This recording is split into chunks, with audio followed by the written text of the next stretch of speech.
soir, il est 20h27. Et quoi tes pronoms, j'espère que vous allez bien.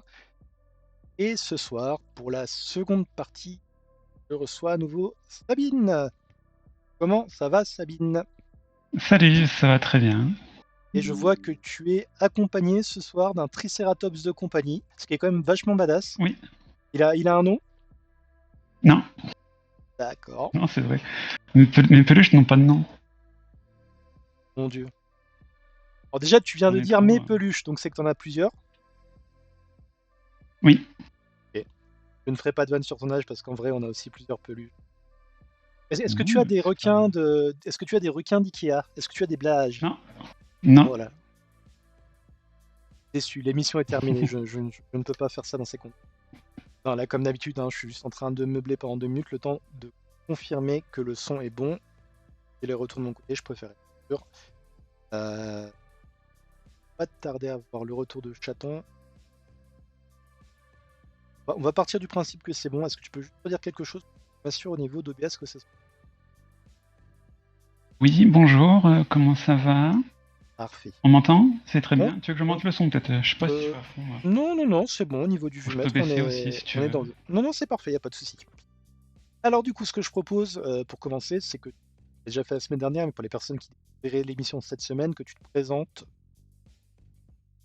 D'accord.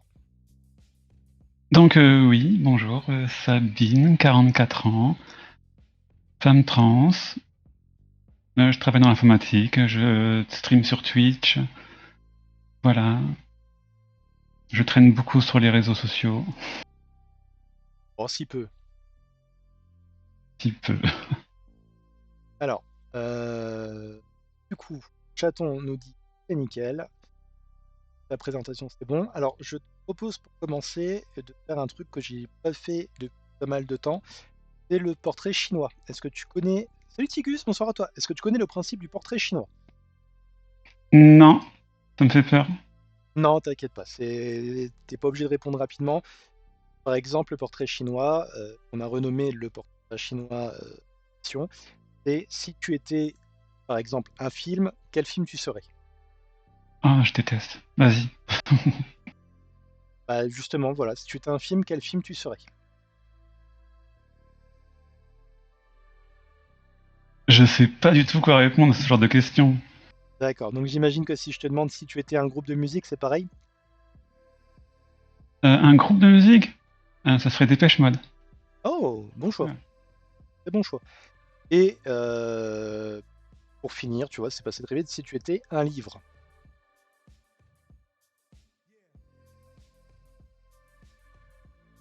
Alors, je suis une très pauvre lectrice. D'accord.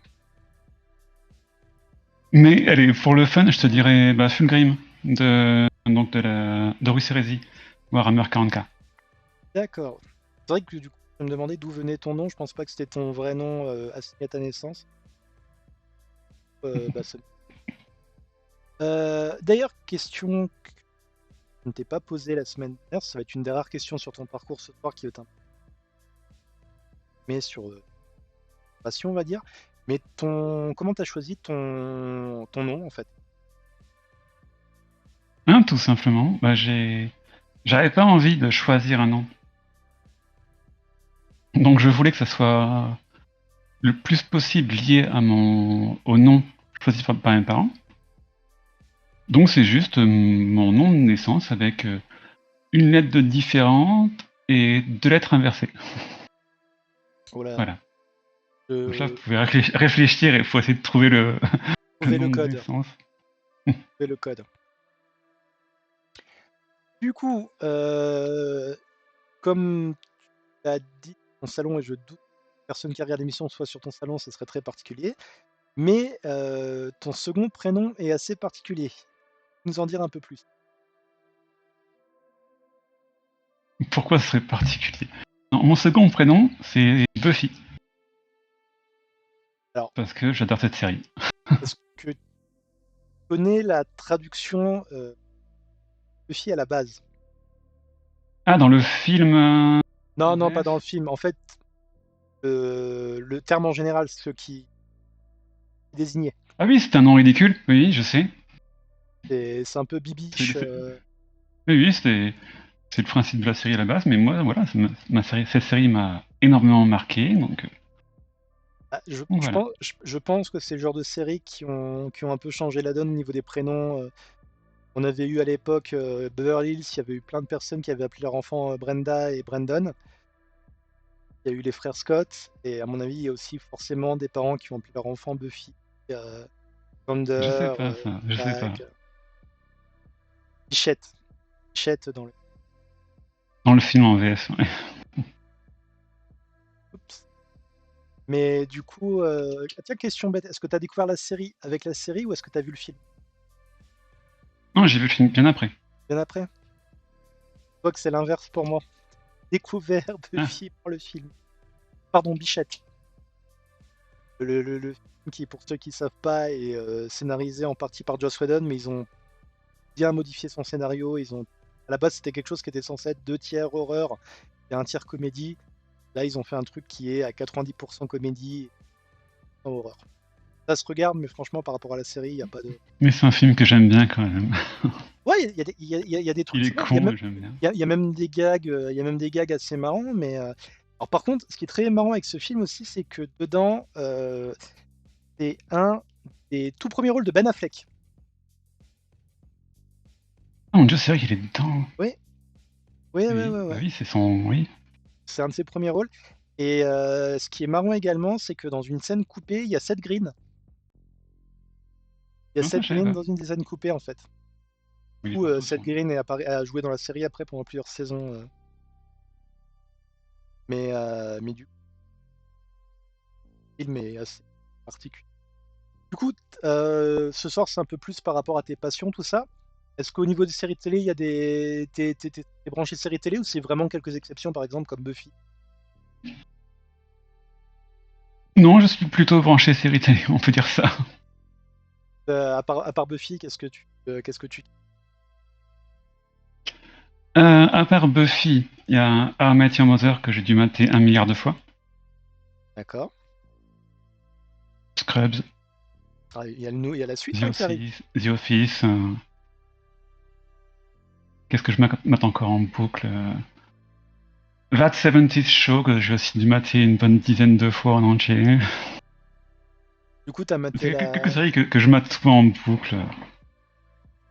Quand tu sais que les séries dont t'as parlé, ils ont minimum 5 saisons, ça va quoi. Buffy, t'as quoi? T'as 7 saisons, ça fait 144 épisodes si je dis pas de bêtises. Même c'est le final de la saison 5. C'est 22 par saison, donc oui, Sauf la saison 1 qui en faisait 13. exactement. Beaucoup de comédie en fait, du coup. Ah, plutôt oui, hein. Oui. Pour le coup, comment dire, j'ai Buffy aussi.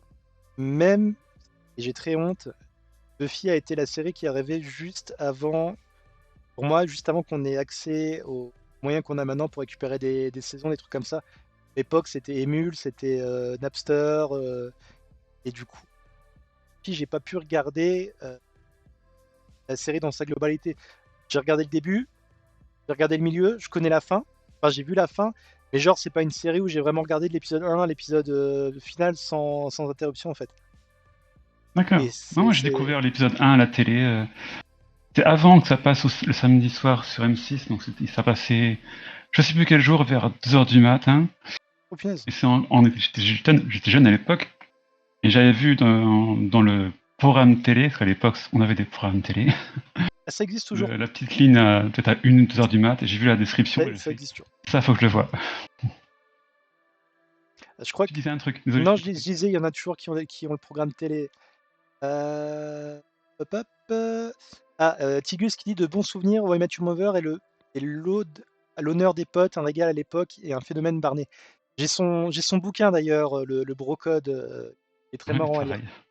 Très marrant à lire. J'ai vu que la saison 1 parce que ça le problème avec les. C'est comme The Office, j'ai pas vu d'épisode, j'ai pas vu la série, mais les sitcoms américains, ils sont capables de te faire 10 saisons en fait, et du coup, pour regarder, ça peut être un peu compliqué en fait. Mais du coup, ouais, Buffy, bah, M6 quand même, à l'époque, déjà. Bien sûr, oui. Une, Et j'ai enregistré chaque épisode sur VHS pour les regarder après, plusieurs fois. Et est-ce que tu t'es rendu compte rapidement que la VF de Buffy, c'était quand même une grosse catastrophe? Oh, il y a pire, il y a pire. Big Bang Theory, oui, mais sinon, pour l'époque, c'était déjà Oui. bien. Non, non, le VF de Buffy, ça allait encore, je pense. Hein. Tout n'est pas parfait. Bah, en fait, Forcément, il y a beaucoup d'humour basé sur les jeux de mots dans Buffy, donc qui disparaissent en VF. Mais ça, là encore, ça m'a pas choqué à l'époque. À part l'épisode musical, qu'il ne faut pas voir en VF. Je l'ai vu qu'une fois en VF à la télé. Il faut pas. Il faut pas faire ça. bah, de toute façon, les musicals, en général, même quand c'est juste des passages chantés, faut pas Pas mater en traduit. VF. C'est Bon, vrai. après, à la rigueur, faut quand même leur laisser le fait qu'ils soient quand même allés chercher une autre voix pour Jace parce que le doubleur, du coup, ne savait pas chanter. Si je dis pas de bêtises, d'ailleurs, ils ont pris le doubleur de Schwarzenegger qui fait la voix chantée de Oui, l'épisode. je sais pas. Je l'ai vu qu'une fois à la télé, à l'époque où c'est passé. Et j'ai jamais revu en VF après. C'est. Et il faut pas. Faut Ça pas. aide pas. Bah, en fait, je pense que le truc, quand tu regardes la série, que tu la binges en VF, c'est que au niveau des voix, tu réentends les mêmes voix sur différents personnages au fur et à mesure de la série. C'est les mêmes voix qui reviennent d'un épisode à l'autre, en fait. Si Ah, tu c'est pas veux, impossible, c'est vrai. oui, du coup, tu as le casting général avec une voix et tu as les rôles secondaires avec les mêmes voix que tu entends plusieurs fois, en fait. Et après, c'est peut-être mon côté de roi, mais c'est un truc. Ça fait très bizarre de voir un épisode avec une voix un tel, et puis tu regardes l'épisode d'après, c'est la même voix, un peu comme, alors je sais pas si tu as la ref, mais Brigitte Lecordier. Tu vois qui c'est? Oui, oui, Brigitte, bien sûr. Brigitte Lecordier, c'est une comédienne de doublage qui est connue pour avoir fait la voix de Sangoku dans Dragon Ball et du coup Sangoten dans Dragon Ball Z. Mais quand tu regardes des trucs des années 80, 90, tous les gamins, c'est elle qui les doublé. Et oui, oui, bien sûr, oui, c'est la voix de Oui, oui, Mm. Tigus. Et du coup, tu l'entends partout. Et en ce moment, avec ma chère et tendre, on est en train de regarder la série Au-delà du réel. Je sais pas si tu connais. Je connais. Et bah forcément, du coup, tu l'entends dès qu'il y a un enfant, on se regarde, fait putain, il y a une actrice pour tous les enfants à l'époque. Et puis Non, voilà. c'est logique quand on les revoit, parce que forcément, t'as pas autant d'acteurs de doublage que d'acteurs réels, donc forcément, ils en font plusieurs. Donc, Mm. Oui, c'est vrai, effectivement. Alors, enfin, c'est pas un débat parce que je pense que c'est compliqué d'être intelligent et d'avoir une idée particulière sur la question qui est est-ce que tu es gêné, toi, par les doublages maintenant qu'on a par intelligence artificielle? C'est-à-dire que ça prend exactement la voix de base, sauf que ça traduit le texte. je pense pas en avoir déjà vu, en tout cas dans. Je sais que ça se fait dans le jeu vidéo. Je sais qu'il y a Embark Studio qui a fait ça pour Riders, qui ont prévu de faire ça, mais je sais pas si j'ai déjà entendu le résultat. Ça commence à se faire pas mal sur YouTube. Je sais que je regarde pas mal Ah, de youtubeurs horreur, par exemple, qui sont anglophones. Et la dernière fois, avec une voix VF. Et alors, oui. j'avoue, c'est quand même bien fait parce qu'il m'a quand même fallu quelques minutes avant de me rendre compte de me dire, mais attends, il est pas, français normalement ce youtubeur. Juste qu'il me Oui, dit, ah pendant un oui, les moment, vidéos sur doublées YouTube, il y avait vocalement. Pendant un moment, sur YouTube, il y avait des youtubeurs américains où ils avaient activé automatiquement la traduction en tout en français avec de l'IA et c'était dégueulasse. J'avais des youtubeurs que je suivais, que des fois tu cliques dessus, t'as une voix immonde en français. Et justement, ils ont fait Mais je pense que le temps, ils ont arrêté. Hein. des progrès, justement. On a Chaton qui me dit, il y a aussi Sophie Arthuis qui fait la voix de beaucoup de gamins, et c'est la voix régulière de Jennifer Love Hewitt et la voix de Jenny Calendar dans Buffy. Et Tigus me dit, pour les doublages, c'est bien fait. Après, moi, le truc qui m'embête, c'est que l'AI, c'est un cancer. À l'heure actuelle, la façon dont c'est utilisé, je trouve que c'est un cancer et que c'est quelque chose. Mais le problème, c'est que quand tu vois certaines VF, genre la VF de Big Bang Theory, c'est du vomi en fait. La V- Après, je vais être totalement honnête. Hein. Je regarde rien en VF depuis des décennies. Donc des fois, je tombe sur des trucs en VF quand je vais chez des amis ou chez mes parents, ils passent la télé. Donc j'ai pu voir à quoi ressemble How I Met Your Mother en VF ou Big Bang Theory en VF, quelques minutes comme ça, et oui, c'est horrible. Mais moi je regarde tout en VO, sous-titres VO. Voilà, C'est vachement pratique pour passer en anglais. exactement. Je sais que c'est aussi ce que j'ai fait. Maintenant, je suis capable de mater des trucs quasiment sans. Il y a Layne Pareil, qui n'est mais pas là ce soir. je les laisse au cas où. Après, les seuls moments où c'est compliqué, c'est quand tu regardes des trucs genre où ils ont vraiment des accents pommes de terre dans la bouche, genre l'accent texan. Oui, Et du coup, c'est marrant parce qu'effectivement, du je coup, me tu te retrouves. souviens sur Netflix, la série The Ranch, avec Ashton Kutcher, et qui se passe justement dans un ranch, et les accents sont particuliers, des fois. Par contre, c'est marrant parce que du coup, quand tu mates en VO, tu vois les acteurs, genre les Américains qui jouent des Anglais. Genre moi, James Masters, pendant des années, j'étais persuadé qu'il était anglais en fait, à cause de Spike. Et Ah, non, même pas. Dans le même genre de truc, il y avait. Tu connais Doctor House, je pense. oui, bien sûr. En fait, Hugh Laurie, qui est donc l'acteur, a eu le rôle parce que le réalisateur était content d'avoir trouvé un Américain pur souche.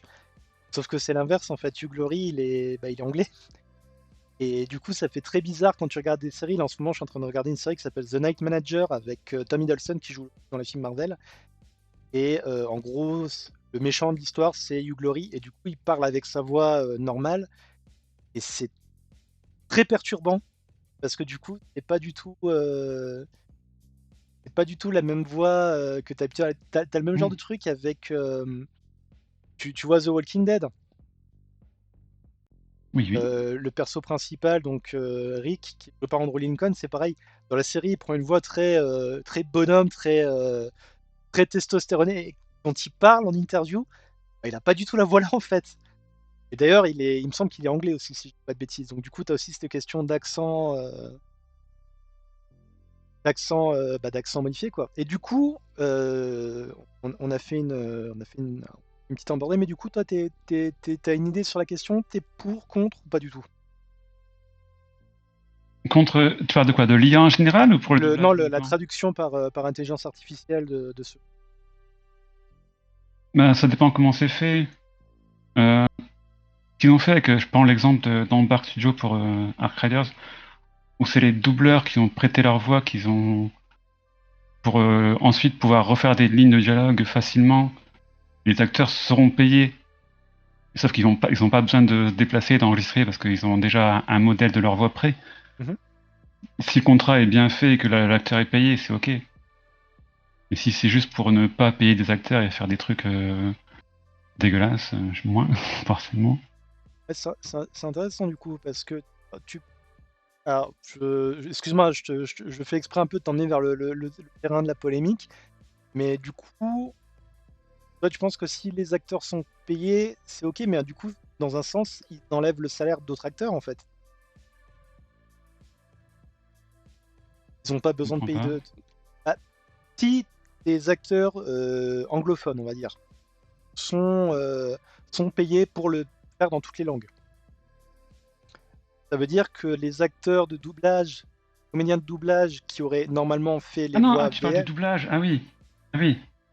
Non, je parlais je prenais le cas du jeu vidéo Ark Riders où pour ne pas faire revenir les acteurs, ils ont modélisé leur voix pour pouvoir prochainement dans des DLC ou autres Ah, ils ont refaire des généré lignes de des nouveaux dialogue dialogues en sans. fait. Ils ont pas doublé, ils ont généré de nouveaux dialogues, d'accord.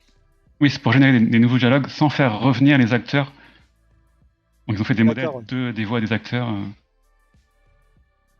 Ouais, mais Je trouve ça un peu plus éthique parce que c'est pas voilà, c'est. est-ce que tu penses que c'est possible d'avoir des performances aussi importantes que si c'était. Je ne sais pas du tout. Je ne sais pas du tout. Parce que je sais qu'il y a eu. Ce que j'avais vu sur YouTube, des vidéos traduites automatiquement, le résultat était dégueulasse, de mon avis. Donc je sais pas maintenant comment ça a évolué, peut-être que c'est beaucoup mieux, je sais pas. D'accord. Mais Après, c'était plus la question était plus du coup éthique, on va dire, que vraiment du résultat final en fait. Surtout ça dans le.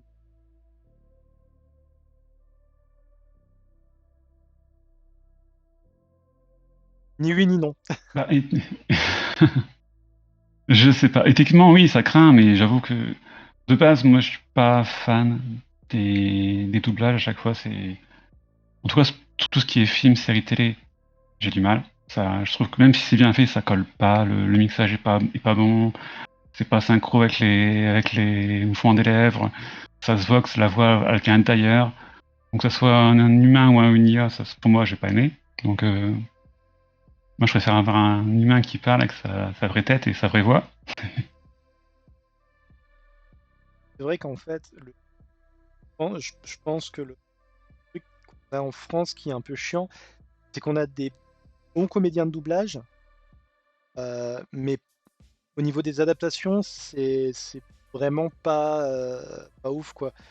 Je sais que là, avant, avant de passer à l'émission, on fait de Marvel.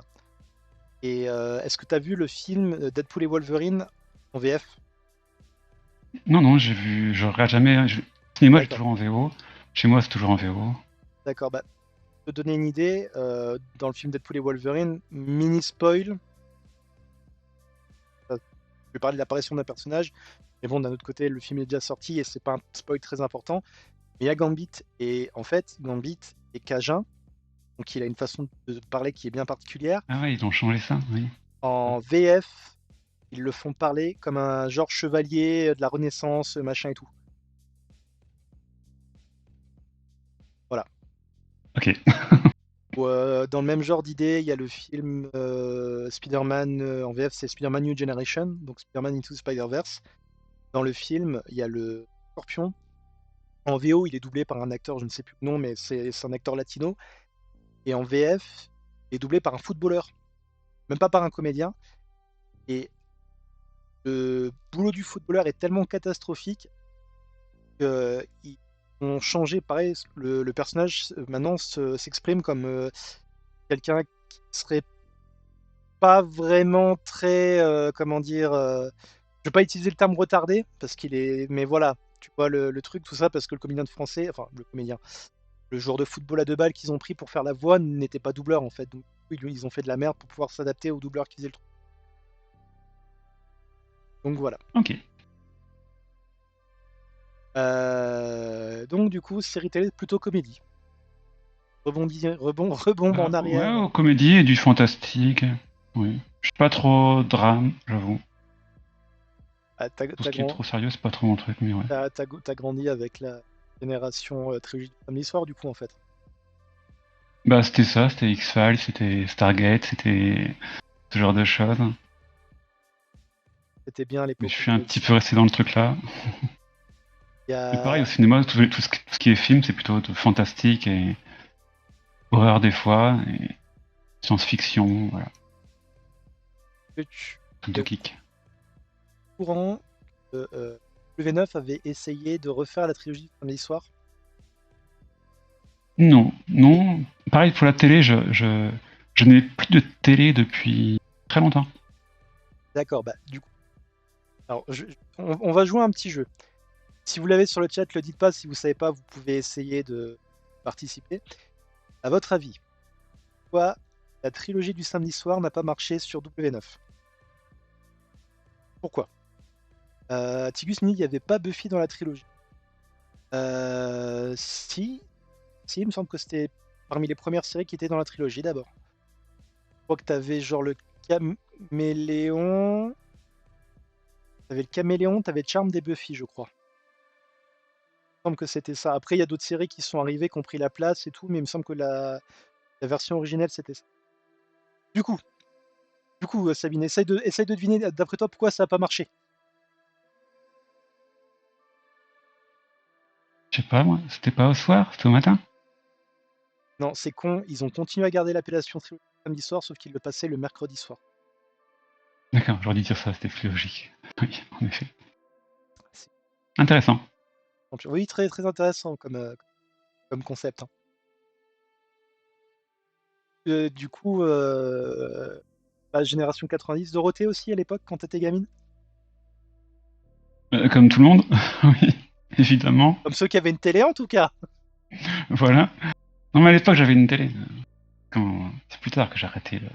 Tes parents avaient Ah, une rien. télé plutôt, du coup. Voilà. Est-ce que vous vous souvenez, pareil, c'est un truc qui existe depuis tellement longtemps. Ah, Chaton qui est sur le chat, elle va péter un câble parce que ça me parle à chaque fois. Mais est-ce que je suis le seul à avoir la nostalgie de quand on pouvait commencer une journée sur TF1, tu regardais Dorothée, ensuite tu pouvais virer sur les minicums, tu pouvais continuer sur M6 qui passait des dessins animés tout le mercredi, et si t'avais de la chance, t'avais encore les chaînes moins répandues, genre RTL 9 qui passe encore des animés en fin d'après-midi. Tu peux faire quasiment allez, une journée non-stop d'animés, alors que maintenant t'as une journée non-stop de télé-réalité. C'est pas la même. C'est pas la même. Bon, on a parlé série, du coup on va parler cinéma. C'est quoi tes films préférés? Je sais pas. J'avoue que je sais pas quoi répondre. Bah, des trucs récents que t'aurais kiffé? Bah, le problème, c'est que actuellement, c'est vrai que depuis quelques années, quand je rate des films, souvent c'est les gros blockbusters américains ou les films Marvel, les genres de choses. Il y a Ma Chaton culture qui me cinématographique est de moins en moins oh, me dit développée, j'ai l'impression. Je vous aime, Doc. Mona.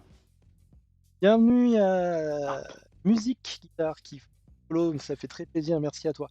Bah, tu sais, après, comment dire, la culture cinéma, ça existe, ça existe pas, hein. Tu peux trouver des personnes qui n'auront pas vu 100 milliards de films, mais qui auraient vu un film que d'autres n'auraient pas vu, tu vois, c'est vraiment très, très sûr comme type de culture. C'est quoi le dernier film que tu as vu, par exemple? Enfin, ça peut être Récent. pas forcément, hein. Ah oui, bah oui, récent, que tu En as ce vu moment, je suis en récemment, du train coup. de remater tous les films Marvel, donc Ah, ça fait quelques jours que je garde que ça. Sinon, un autre truc récent, qu'est-ce que j'ai vu et qui était cool. J'ai vu le Frankenstein de Del Guillermo del Toro. Toro sur Netflix. Voilà. Vu que j'ai repris un abonnement Netflix il y a peu, donc j'ai pu rattraper ça. Et c'était cool. Voilà. Que sur Netflix, t'as vu, c'est incroyable, les Knives Out. Non, je n'ai pas. Ah, franchement, je le conseille. C'est en VF, c'est à couteau tiré. Ah Nationum. oui, oui, j'ai vu le premier il y a quelques années. Ouais, mon accent anglais, il est top, hein. Non, mais c'est le titre VO que j'avais plus en tête. Désolé. Je vais pardonner. Et bah, du coup, fais de la musique. J'essaie. Essaye.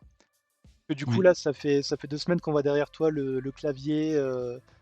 Et c'est quoi en dessous? C'est une table de mixage? Oula, oui, ouais, t'as Non, une non, c'était synthé. C'est synthé, que des d'accord. synthés, voilà. Il y a une dizaine de synthétiseurs derrière moi. Bah, comment ça se fait que t'as autant de. Vraiment, ça change quelque chose d'avoir autant de synthèse. Au final, c'est. Non, non, c'est ma manière de travailler qui est comme ça. J'aime bien faire de la musique, de composer en live, et donc de ne pas composer un truc, l'enregistrer, le mettre en boucle, composer un autre truc par-dessus, le mettre en boucle. Donc j'aime bien que tout joue en live, donc il me faut plein de synthés pour avoir plein d'instruments qui jouent en même temps, en parallèle. Voilà. Alors, tu peux programmer ta ligne de son et puis la faire tourner pendant que tu es sur l'autre synthé à faire autre chose, c'est ça? J'ai une machine qui contrôle tous les synthés et qui me permet de composer un truc en live sur un synthé, passer à un autre synthé, rajouter un truc par-dessus, revenir en arrière, modifier l'autre, etc., etc. T'as une formation particulière dans le domaine ou du coup t'es un autodidacte? Que dalle. Autodidacte. D'accord, ok. Moi, j'ai commencé quand j'avais quoi, 19-20 ans à faire de la guitare folk, puis guitare électrique, faire un peu de métal. Alors, on a Tigus qui nous demande s'il y a un truc à nous faire écouter. Et on a Musique Guitare qui fait trop classe, faut que je tombe sur live musique de Sabine alors. Alors, les live music, j'en fais pas. J'ai prévu, hein, j'ai des caméras sont prévues pour faire du stream Twitch. C'est juste que j'ai du mal à faire un truc intéressant. Parce que j'ai pas envie de composer en live et que les gens me voient travailler sur la même boucle pendant 1 heure et demie. ça va être extrêmement chiant. Ah, Voilà. Donc j'ai pas encore trouvé de concept que je trouverais suffisamment intéressant pour faire du live sur Twitch.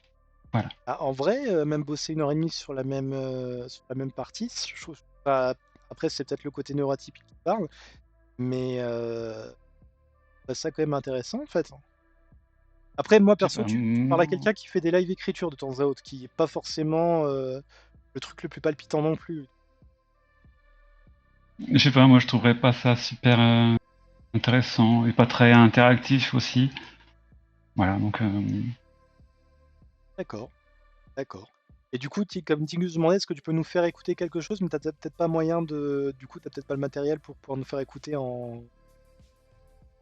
ah bah, je vais te filer une vidéo YouTube ou un lien Spotify ou ce que tu veux. Ce serait plus simple. Ah, écoute, au Mais pire, jouer en ouais, live, ouais, non, je en vais pas. vrai, ouais. En vrai, ouais. Hein. En vrai, ouais. Euh, de- J'aille sur Discord pour te l'envoyer.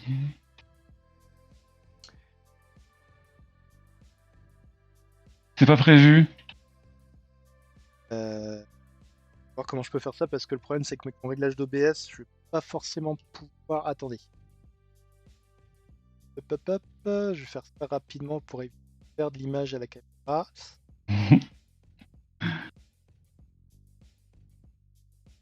Hop là. Ah, bah du coup, ça va être Sabine. Tiens, allez hop. Voilà. Vous pouvez Qu'est-ce que je vais te poster faire ça. écouter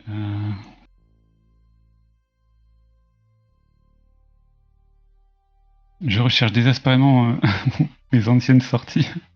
On n'a jamais les trucs qui font la main quand il faut.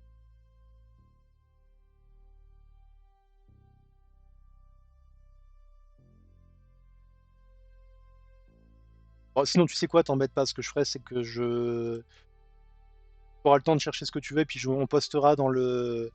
Quand je posterai le replay, je mettrai le lien dans la description. Oh, mais Je je sais pas t'envoie un pourquoi truc j'ai. vite fait là par. Ok, pas de souci. Comme tu veux, on peut Ah, faire je te ça mets aussi. dans le chat Twitch si vous voulez. Je sais pas si ça va passer. Je sais pas si j'ai le droit de mettre des liens. Je sais pas si ça va passer. Je vais essayer si tu veux.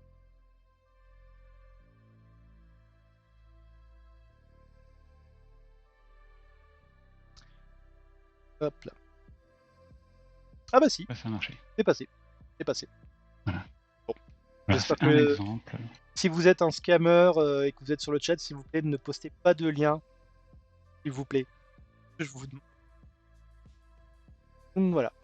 Est-ce que t'as d'autres passions, peut-être des trucs un peu moins communs que tout simplement en fait.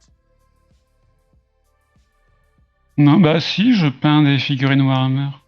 Voilà. Ah, C'est une passion comme une autre. C'est un passe-temps. Voilà. alors c'est quoi du coup qui te plaît dedans c'est comment dire, c'est le côté peinture au sens vraiment juste le fait de peindre quelque chose de petit avec des détails, ou est-ce que c'est un univers qui t'attire particulièrement? Non, c'est deux choses. Déjà l'univers. J'adore cet univers que j'ai découvert quand j'étais ado. Donc dans les années fin 90, vers 96 plutôt on va dire, où je jouais à Warhammer Fantasy. Voilà, j'avais mon armée d'hommes lézards à l'époque. Mais en même temps, je lisais les magazines Warhammer, donc White Dwarf, et j'ai découvert l'univers 40K à cette époque. Et c'est un univers extrêmement fascinant, très très très sombre, mais assez absurde et qui part dans tous les sens. Et c'est un univers qui m'a un peu suivi toute ma vie de loin, on va dire. Je me suis jamais mise à 100% dedans. C'est que depuis quelques années où j'ai commencé à mettre un peu plus les pieds dedans. Et je me suis mis à racheter des figurines et à les peindre. Et je trouve ça extrêmement. Bah, ça me plaît beaucoup. Ah, c'est un univers Voilà, qui m'a l'air vraiment compliqué justement à appréhender quand on s'y connaît pas. Je sais qu'il y a pas mal de trucs qui se passent, il y a pas mal de jeux vidéo Warhammer ces dernières années, 40 en ce 000 du moment, coup, oui. mais ça m'a l'air tellement être un lore qui est tellement complexe et tarabiscoté que enfin, c'est un truc, c'est le genre de lore qui me fait peur personnellement en fait. Enfin, peur, c'est un bien grand mot, mais j'arrive pas à mettre dedans parce que j'ai peur de rien comprendre, qu'il y ait trop de background à connaître. Non, en tout cas, tout ce qui est jeux vidéo, t'as pas besoin de connaître le background ou quoi que ce soit. C'est pas une histoire où si t'as pas lu le bouquin avant, tu vas pas comprendre. Donc non, je trouve que c'est un univers qui est facile à rentrer dedans. C'est pas, ouais, donc Il c'est plus faut, un il faut, truc. il faut, il faut aimer le concept un peu barré de l'univers quand même. Vas-y, on va dire, t'as 30 secondes pour vendre le truc à quelqu'un qui connaît pas. Qu'est-ce que tu lui dis? En l'occurrence, qu'est-ce que tu me dis du coup? Ah, je sais pas. Je D'accord. dirais qu'il y a l'univers est tellement vaste, il y a tellement de races, de factions que t'as forcément un truc qui va te plaire. Vu que ça va des religieux fanatiques aux gros mechas japonais, donc J'allais dire, t'as moyen de trouver tous un truc qui te plaît là-dedans. j'allais Et c'est dire fait comme pour dans en la fait. vraie vie. J'allais dire comme dans la vraie vie, mais non, les mechas, on n'en a pas encore. Alors, petit point de chat. On a Tigus et Musique Guitare qui aiment beaucoup le son que tu as posté. Et Tigus nous demande comment tu inities l'histoire de Warhammer. Initie, c'est-à-dire. Par quoi on commence? Bah, j'imagine, je pense, oui. Je pense que c'est peut-être un peu la même question que je viens de te poser par Bah, pour rapport être au. totalement honnête, je suis pas une grande spécialiste du lore Warhammer. J'ai lu quelques bouquins. Je mate souvent des vidéos de récap de lore parce que c'est plus simple. Donc compliqué à dire, mais moi à chaque fois quand on me pose la question de par où commencer, par réflexe, je dis toujours par les premiers tomes de la saga Horus Heresy, qui raconte ce qui se passe 10 000 ans avant Warhammer 40K, et qui donc explique un peu l'état de l'univers dans 40K et qui explique un peu pourquoi on en est là et pourquoi ça ressemble à un truc aussi déjanté. Donc je trouve que c'est une bonne intro, surtout que les premiers tomes sont excellents si on aime les batailles spatiales épiques et les un, démons un peu et genre les Star trucs Wars, bizarres. pour situer pour ceux qui voient pas. Est-ce que ça ressemble à du Star Wars? Dans un sens, oui, parce que Star Wars, c'est du fantastique dans l'espace, c'est pas de la SF. Mais là, c'est pareil, c'est du fantastique dans l'espace. Après, que ce soit Star Wars ou que ce soit n'importe quoi, base, c'est le monomythe. Quasiment toutes les histoires, du coup. Le Là, non. mono- le monomythe, pardon, pour ceux qui ne savent pas, c'est l'idée que toutes les histoires ont le même schéma. T'as ton personnage principal, t'as la personne qui va le former, t'as plein de poncifs comme ça, et quand tu regardes, effectivement, tu peux l'appliquer à Star Wars, tu peux l'appliquer à la franchise maudite, on ne prononcera pas le nom, qui finit en heure. C'est quasiment ça à chaque fois. Mais la particularité de Warhammer, c'est qu'il n'y a pas de personnage principal. Forcément, quand tu prends un roman, t'en auras un, mais ça sera un personnage pour ce roman. Mais C'est t'as pas même de, pas, perso- c'est t'as c'est pas même de pas un personnage que univers, tu ça, suis. t'as pas, ouais, t'as pas de. Pas par exemple comme Dune où t'as un personnage quand même central et qu'autour duquel des trucs se construisent. Non, c'est vraiment juste un univers en fait, plus qu'un Oui, personnage. t'as tellement de personnes que chaque roman peut se focaliser sur un truc particulier. Évidemment, t'as des personnages importants qu'on va retrouver, parce que l'empereur, par exemple, bah, c'est l'empereur, donc forcément il est partout. Même s'il est mort, mais bref. T'as Tigus qui demande si c'est Et- multi-galaxie du coup. non, non, t'as qu'une seule, oui, donc une seule galaxie. Je suis pas spécialiste en tout ce qui est espace, mais oui. En gros, si je comprends bien, t'as ton T'as univers de plusieurs base systèmes, avec mais t'as qu'une seule galaxie. entre guillemets, t'as un background de base et un lore de base. Et après, selon si tu joues à un truc, tu vas suivre l'histoire d'un personnage ou d'un autre. Oui, tu peux très bien, vu qu'il y a il y a plein de races, il y a plein de factions, et forcément tu ne peux pas tout connaître et tout suivre. Donc tu suis ce qui t'intéresse. Voilà. D'accord. Ah, dit comme ça, c'est intéressant en fait, parce que c'est vrai que je trouvais ça peut-être un peu mouse pour t'y intéresser, mais c'est vrai que d'un autre côté, si tu pars entre guillemets sur un concept de base qui est entre guillemets connu et qu'après tu peux créer dessus, ça peut être super intéressant au point de vue narratif en fait. Pour moi, c'est un univers dans lequel tu t'intéresses, mais tu picores. tu vas pas lire tous les bouquins. Rien qu'Horus Heresy, t'as quoi? T'as 80 tomes, je sais pas, c'est n'importe Ouais, quoi. quand même. Impossible à tout lire. Et ça Bah, se passe, c'est que le préquel en plus. Donc, au final, quand on regarde, non, tu picores. j'ai envie de dire, ça ressemble pas mal aux comics, par exemple. Oui, Quand dans tu un sens, regardes. oui. Complètement. Et du coup, oh punaise, on arrive déjà à la fin de l'émission. J'ai pas vu le temps passer, mais du coup, niveau lecture, On n'a rien dit. Ah oui, bah oui, je sais, mais pas ma faute, hein, c'est pas moi qui fais passer le temps, hein. Est-ce que tu lis du comics, du coup, vu que tu parles des films Marvel? Ah, j'ai arrêté depuis Secret Wars, le deuxième. D'accord. Voilà. Il y a quoi? C'était à Mais c'est 5 par ans, non? période. Voilà, j'ai des périodes où, fut un temps, j'achetais les versions reliées, regroupées, tout propre, des events particuliers que j'avais envie de lire. Il y a un moment, j'ai eu envie de suivre en temps réel et donc de m'acheter tous les sorties kiosques. Ouf, c'est très compliqué, surtout. Voilà. Et après quelques années, j'ai fini par être surchargé de comics à lire. Surtout que Secret Wars, à l'époque, avec le Battle World, il y avait plein de comics sur chaque partie du Battle World. Donc ça faisait des tonnes de comics à acheter tous les mois. Pour expliquer Et à ceux tous qui... n'étaient pas équitables niveau qualité. Pour Donc j'ai un peu pris de expliquer... retard. Excuse-moi. Non, je voulais juste expliquer pour ceux... En fait, les events, les trois quarts du temps, c'est les crossovers. Donc ça va être les trucs où on va voir les Les personnages de crossovers, plusieurs oui. séries.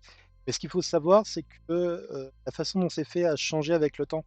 À l'époque, ce qui se passait, c'est qu'on avait vraiment comme les séries télé, on avait à avoir un épisode d'une série qui est la première partie du crossover, la deuxième partie qui était dans une autre série, et ainsi de suite. Maintenant, ce qui se passe, c'est que généralement, ils font une série rien que pour le crossover, et les séries des personnages dans ce crossover ont des sous-intrigues de leur côté. Et c'est vrai que du coup, pour suivre, c'est très compliqué, ne serait-ce que pour suivre dans un ordre chronologique, parce qu'on peut pas vraiment dire d'abord tu lis tel épisode et tu lis tel truc ensuite, parce qu'en fait, les trucs ont tendance à se chevaucher et à se passer dans la même temporalité. Donc c'est un peu compliqué à suivre.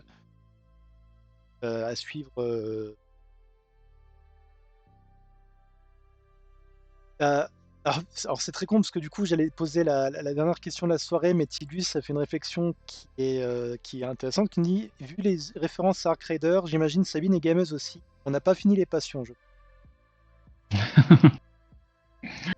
Les jeux vidéo ont fait beaucoup partie de ma vie, en effet. Voilà. Un jeu en particulier à nous conseiller avant d'en finir? Enfin d'en finir. Avant de finir l'émission. Ah, mais c'est comme les films, c'est vraiment ce genre de questions où j'ai du mal à. Par réflexe, je vais dire FF7, l'original, sur PlayStation 1. C'est un jeu qui à l'époque m'a beaucoup marqué, que j'ai passé des centaines d'heures dessus. Un C'était mon classique. tout premier RPG, comme beaucoup en Europe. Et c'est un jeu qui, voilà, c'est un des jeux que j'ai relancé plusieurs fois, même des années après, parce que c'est un jeu que j'ai adoré. J'ai un pote, le jeu a un compteur, quand on sauvegarde, il avait pas planté entre guillemets, mais il avait foutu le compteur au maximum de temps possible, c'était genre 99 heures, un truc comme ça. Et il l'a mais explosé 99, ouais. Il l'a fait, refait un milliard de fois, plus le temps sur les quêtes secondaires, ceux qui ont fait le jeu à l'époque, les armes, tout ça. Et bah du coup, on arrive à la fin de cette émission. Ça passe beaucoup trop vite. Hein. Faut que j'en laisse ça. Ouais, Hein. en vrai, Faire des émissions de 2 heures après. ça passe relativement vite quand on... Bah, qu'est-ce que tu as à nous dire à la fin de ces deux émissions? Est-ce que t'as un message particulier à faire passer? Un message particulier? Non, j'ai trouvé ça cool. J'avoue que j'ai préféré la première parce que je préfère, voilà, les thématiques étaient peut-être moins légères et je trouvais ça plus intéressant parce que, Ouais, je te sens un en tout peu cas pour plus... moi, ça me faisait plus plaisir de partager. Ça m'a plus aidé plutôt de partager des trucs privés que j'ai dit à très peu de personnes. Donc voilà, c'était plus utile pour moi. Après, je vais pas mentir, c'est vrai que même au niveau de l'interview, c'est plus, entre guillemets, dedans dans le premier. Je dis pas que ça a été nul, hein. Je dis juste que c'est vrai qu'effectivement, les thématiques du premier étaient plus, même d'un strict point de vue pédagogique et c'est vrai que la dernière, enfin, en même temps, je trouve que personnellement, la dernière émission, c'est une de mes préférées que j'ai faites au niveau interview. C'est vrai que celle-là, elle était un peu plus compliquée, mais bon, j'espère quand même que tu as passé un bon moment. Ah oui, quand même, on a bien discuté Bah écoute, de tout, de tout. la porte est ouverte, hein, tu pourras revenir quand tu veux, il n'y a pas de souci. Euh, Pas de souci. J'espère que vous qui avez regardé, vous avez passé un bon moment. N'hésitez pas, blabla habituel, vous abonner, partager et tout, mais en vrai, s'il y a de partage et puis peut-être une possibilité d'avoir d'invités aussi. Voilà. Pourquoi pas faire spécial jeux vidéo par exemple des fois, pourquoi pas. J'espère que vous allez bien. Prenez soin de vous. Le replay arrive dans le milieu de la semaine prochaine. Et à très bientôt. Au revoir À Sabine. bientôt. Au revoir tout le monde. Au revoir. Salut tout le monde. Gros bisous.